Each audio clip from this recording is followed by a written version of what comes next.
This is the abalone, or we call it, us Kooris here on the south coast call it muttonfish.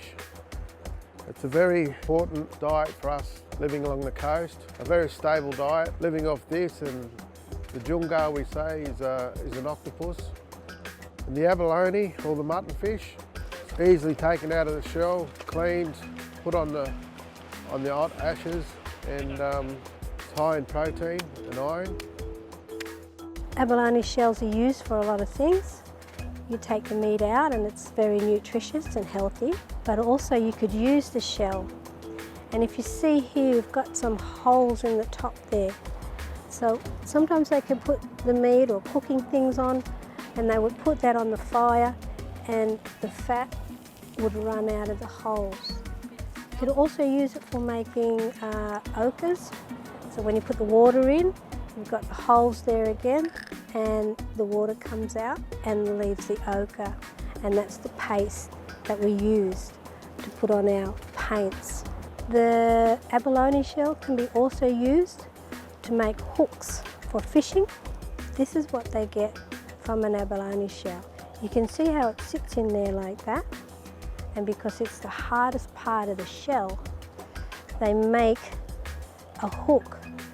Now the hook has a little sharp end there, and if you turn it around, they use that like a jag for fish. And then when it's finished, it goes back into the middens, and it's sustainable to the environment, and then it just disintegrates into the soil and it looks after the soil. And the abalone, or the muttonfish, we're connected to the ocean. It's a part of our story and our journey growing up as kids, and how we learned to hunt and gather. There used to be a lot of it, and we used to get it high and dry, so we never used to put goggles and snorkel on at all. We just go down at low tide and walk along and sharpen a stick up and peel them off the rocks, or use our hands. It was like a prize to take home or back to the camp, show our mums and dads how important it was. Just like you would sit at a table, and you're sitting at a campfire and you're connected to family. And we're connected to the water's edge because we feel like we're a part of it and we're caretakers of this place. And we need to respect that and look after it. For a lot of those that don't know the law in how many you can take, it's 2 per person, and 2 abalone or 2 muttonfish, and 2 lobster.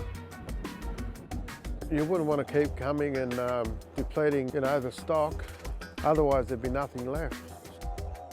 To make it sustainable, we must also protect it, and in the sense of not being too greedy with it, and just enjoying certain beautiful places that are plentiful with it.